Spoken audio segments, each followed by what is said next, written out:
Alright, chapter 6 of heat transfer question. We have a 6 centimeter diameter shaft, running at 3000 RPM. So, let's try and solve this question. So we have a uniform clearance. We have 50 degrees C. We have the viscosity and thermal conductivity. We want the maximum temperature of the oil, the rate of heat transfer, and the mechanical power wasted. And we have the answers here so we can double check to make sure we're doing everything right at the end. So we're going to zoom in on this little section right here. So this pipe has a little gap, and this is 0.2 millimeters. And this is part of this rod that's rotating, and we can use this angular velocity to find the actual velocity. So we can say that U is going to be some relation to this angular velocity. So 3000 RPM, well, we want to get this in meters per second. So first of all, we need to say 60 seconds per minute, so we can get minutes to cancel out. Great. Then revolutions. Well, there are 1 radian, not 1 radian, 2 pi radians per revolution. So now we're in radians per second. Great. But we need to be in meters. So to do that, we get the radius.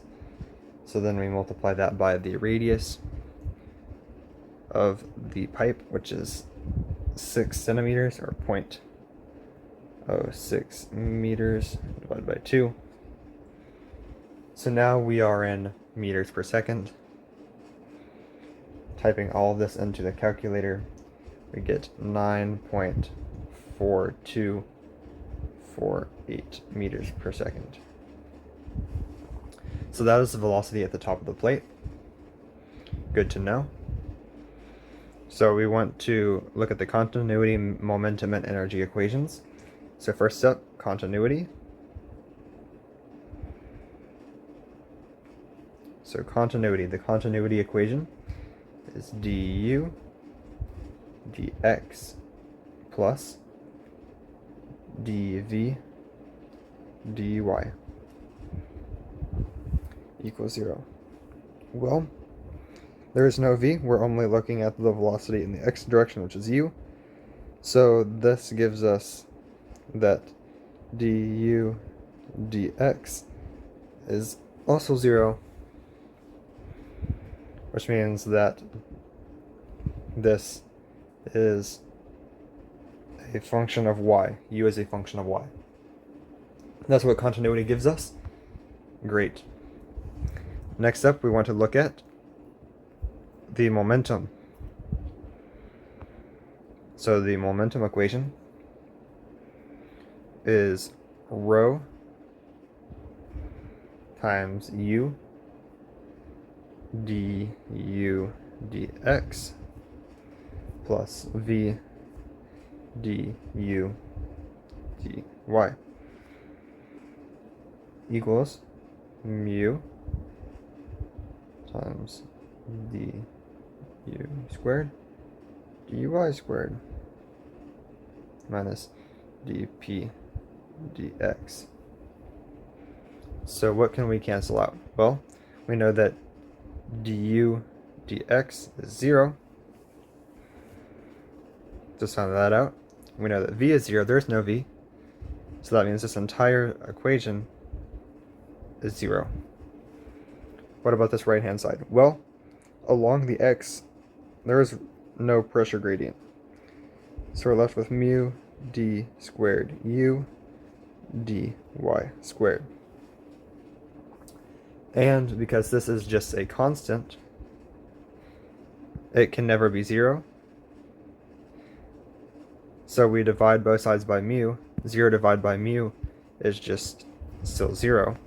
So we can actually just delete that, and we're left with 0 is equal to d squared u dy squared. So then we integrate. The integral of 0 is just a constant, because if we differentiate a constant, we get 0. So we have c1 is equal to d squared u dy. We integrate again. The integral of c1 is c1y plus c2, because if we were left with the equation, we would have c1 dy.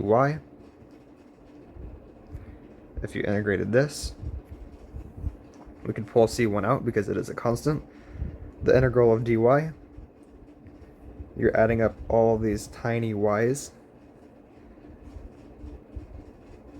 You know, dy, you add them up over the course of y, it just becomes y. So c1y, and of course you cannot forget your plus c. So we have come up with our equation for u of y. Now we have to look at our boundary conditions though. So, what do we know about our boundary conditions? We know that for Couette flow, the velocity here at the bottom is 0. And we have the velocity up here is our velocity u.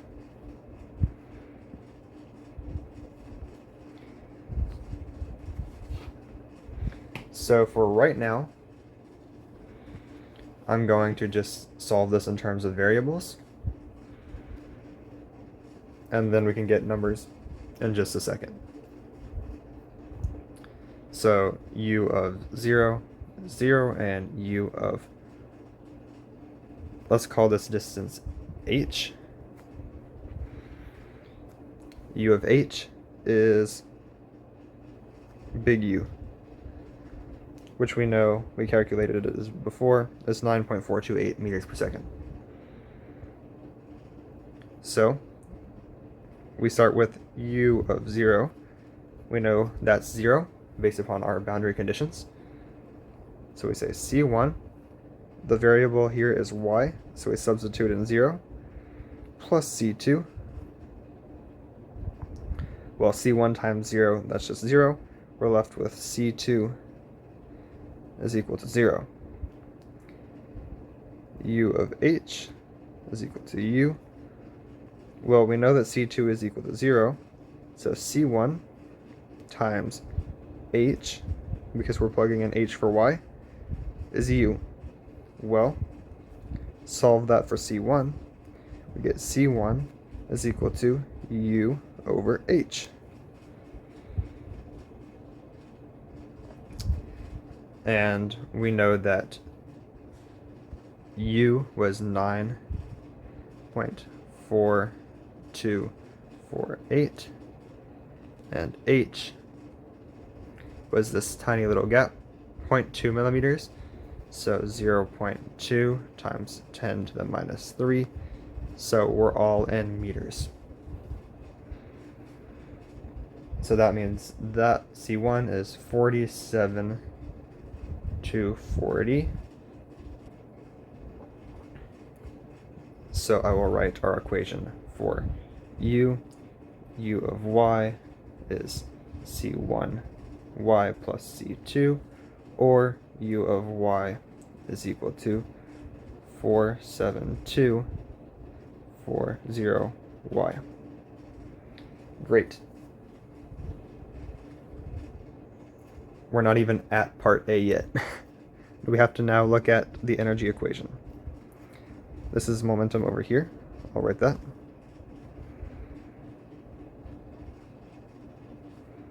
Just so if someone is grading this, they know what's going on. Now we look at energy. Okay, what is the energy equation? The energy equation is rho Cp times U dt dx plus V dt dy is equal to K dt dx plus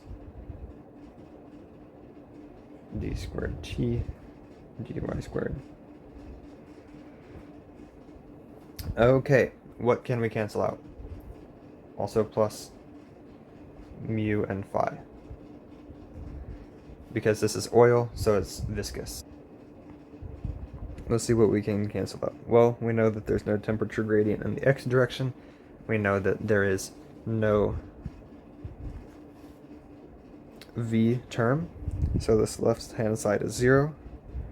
Right hand side, there's no temperature gradient in the x, so we're left with k d squared t dy squared plus mu times phi. What is phi? The equation for phi is 2 du dx squared plus dv dy squared plus du dy plus dv dx, the quantity squared. So what can we cancel out? So we have du dx, there's no change along the x, we know that u is a function of y. dv dy, well, there is no v, so we don't worry about it. Same logic for over here, there is no v, so we are left with phi is equal to d squared u dy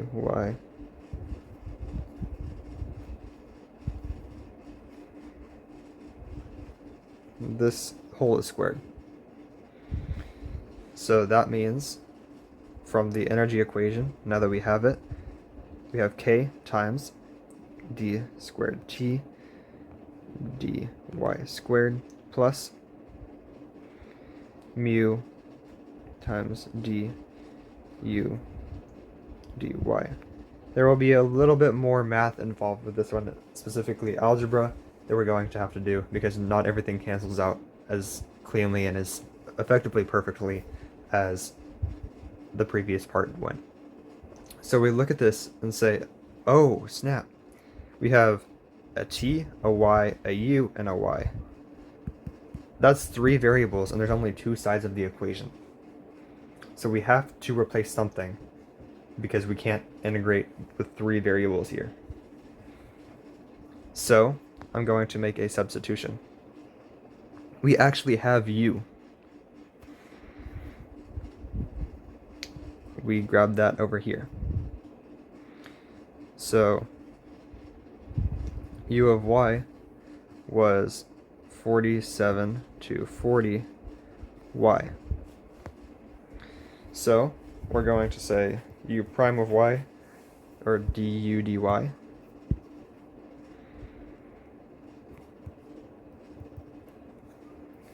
What is du dy? Well, taking the derivative is 47 to 40.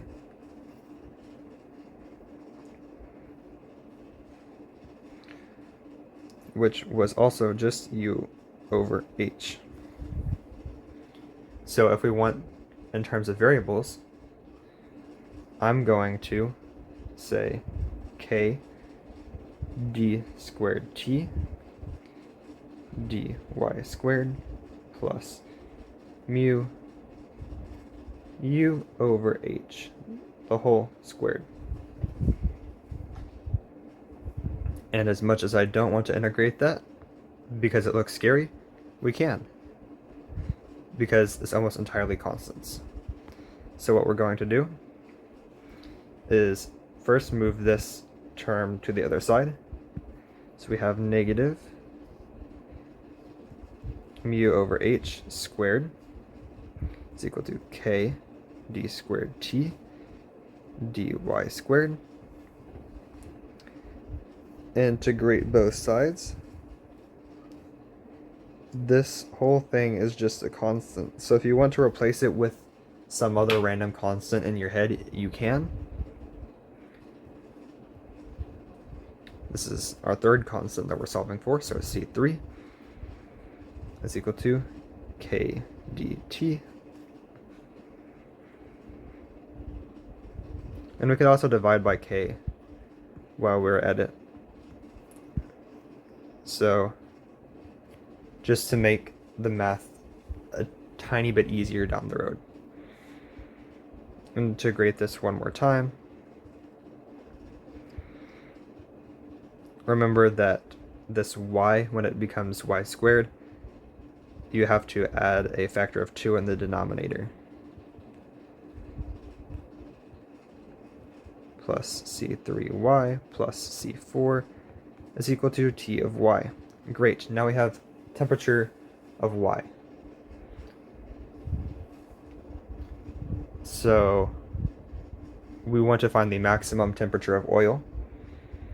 And we haven't actually solved for these constants, so let's go do that. So we know that the other boundary conditions for this, for temperatures, they are the same temperature in our case. They are Ts. So Ts is equal to, what is our Ts? 50 degrees C.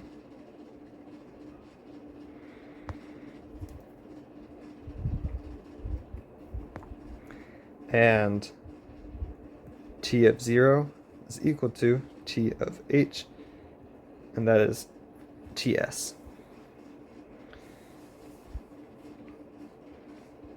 So if I substitute in 0 into this whole equation, this term becomes 0, this term becomes 0.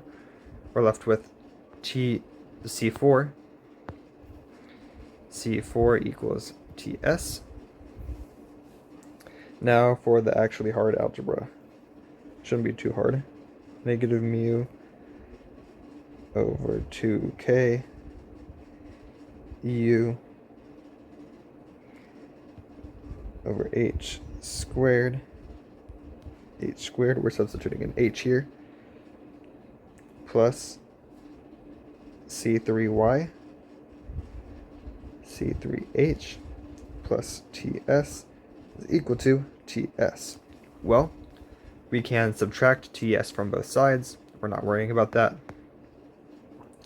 These h squareds will cancel. So we are left with negative mu over 2k times u squared plus c3h is equal to 0. So we can add this whole term to the other side and then divide by h. We get that C3 is equal to negative mu over 2k u squared divided by h. So now we get our full equation for T of y. T of y is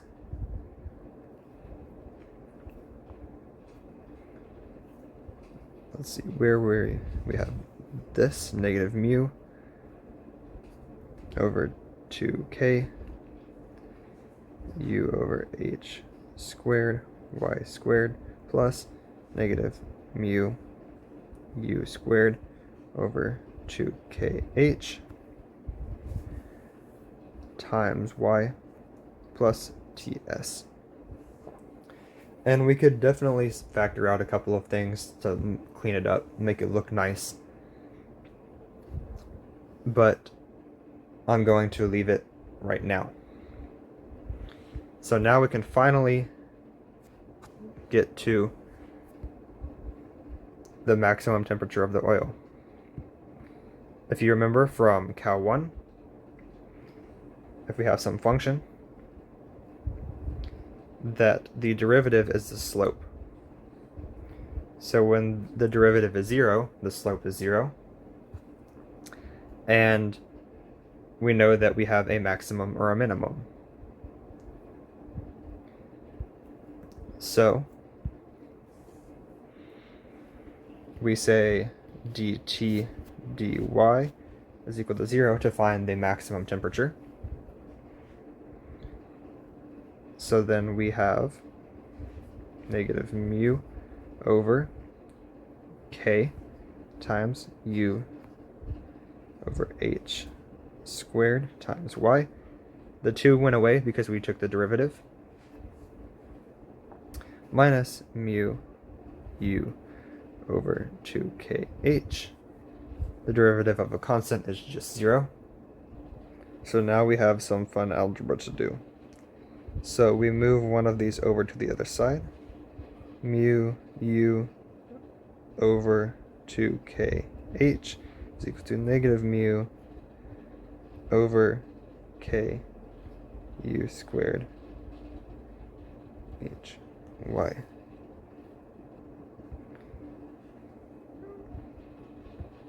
All right. So what can we cancel out? Well, there's a mu on both sides. There's a k both sides on the bottom. There's a singular h on both sides at the bottom. And there's a singular u. So over here we're left with 1/2. Over here on the right side we have u over hy. This is u squared. I forgot to square it. So this is now y over h. Well, we're looking for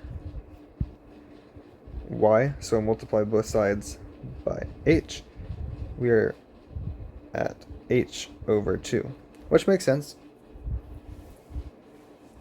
That halfway up we have the maximum, but we want to actually find the temperature.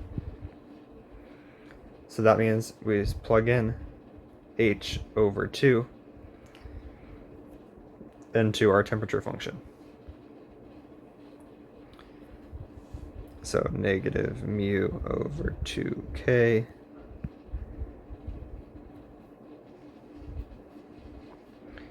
u over h squared h over 2 squared minus mu u squared over 2kh h over 2. Well, that's handy. This completely cancels out. Plus ts. All right. This h squared and this h squared cancel. We're left with negative mu over 2k, 4k times u squared minus mu u squared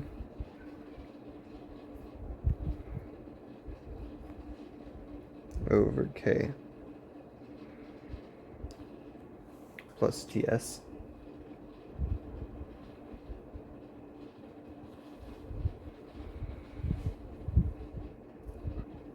So with some algebra, we can clean this up to be mu u squared over 8K plus TS. We have all of these values, so mu is, what is mu? 0.05.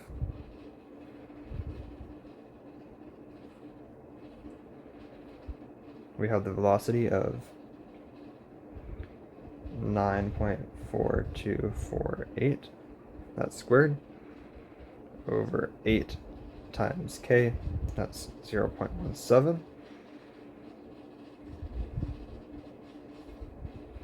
plus the surface temperature, which we said was 50 C,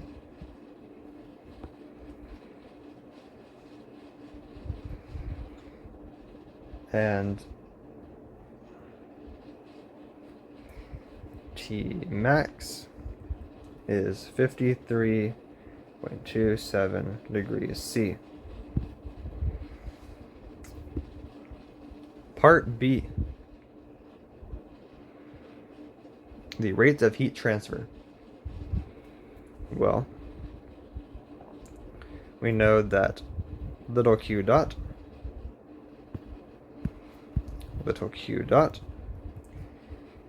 is negative K dt dy. And by definition, we have dt dy.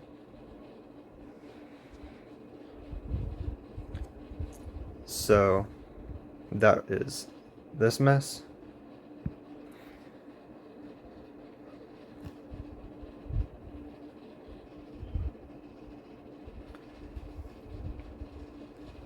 So negative K times negative mu over K times u squared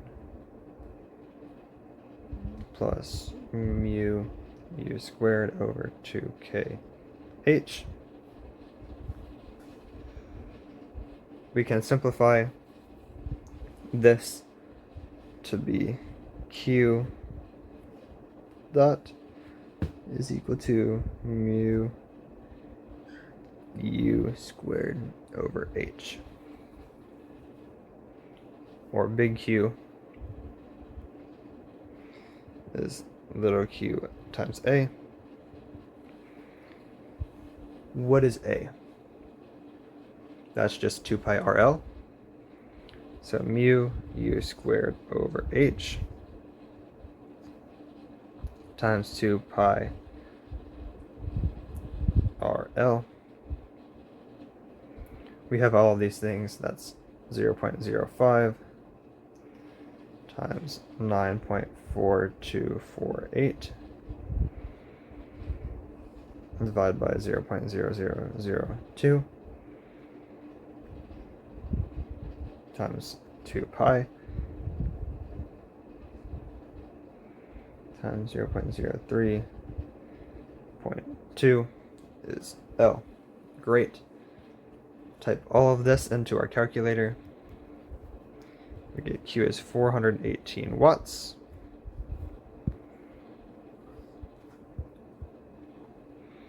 All right, now for part C. What are we doing for part C? The mechanical power wasted. Well, the equation for power is tau times the velocity times A. Tau is just mu times du dy from way back in day 1 of fluids. And we have dv dy. We calculated that before. So we can substitute in mu u h, and for tau times u times a. That's the same a as before. Surface area 2 pi RL. So mu 0.05.